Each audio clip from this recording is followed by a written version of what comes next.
बिस्मिल्लाहिर्रहमानिर्रहीम। अस्सलामुअलैकुम। Welcome to my YouTube channel Arifa's kitchen. आज मैं आपके साथ रेसिपी शेयर करने जा रही हूँ जो कि है बहुत ही सिंपल और बहुत मज़ेदार मैकरोनी पास्ता की रेसिपी।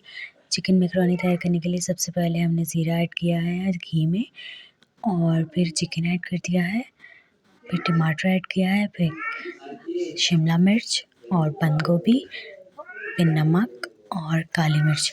इन सब चीज़ों को ऐड करने के बाद, भूनने के बाद हम तीनों सॉसेस के अंदर ऐड कर देंगे। देखिए बिल्कुल सिंपल तरीके से मैं आपके साथ बनाना शेयर कर रही हूँ ये रेसिपी। ना कोई लहसुन अदरक ऐड किया है और ना ही कोई प्याज हमने इसके अंदर ऐड किया है और ना ही कोई पैकेट वाले मसाले इसके अंदर जाएंगे।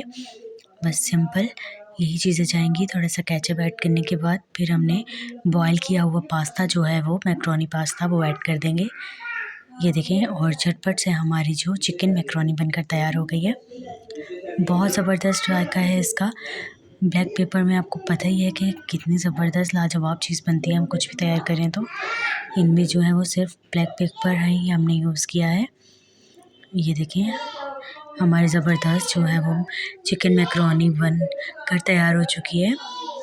आई होप रेसिपी आपको बहुत आसान और बहुत ज़बरदस्त लगी होगी। ट्राई ज़रूर कीजिएगा और फीडबैक देना ना भूलिएगा। वैसे आज मेरी बर्थडे भी है, अगर आप चाहें तो मुझे कमेंट सेक्शन में विश कर सकते हैं, मुझे बहुत खुशी होगी। मैकरोनी की और भी बहुत सी रेसिपीज़ आपके साथ शेयर कर चुकी हूँ जो आपको आई बटन पर मिल जाएगी और कुछ एंड स्क्रीन पे आप देख सकेंगे। इसी के साथ आपसे इजाज़त चाहूँगी, मिलूँगी नई वीडियो में। तब तक के लिए अल्लाह हाफ़िज़।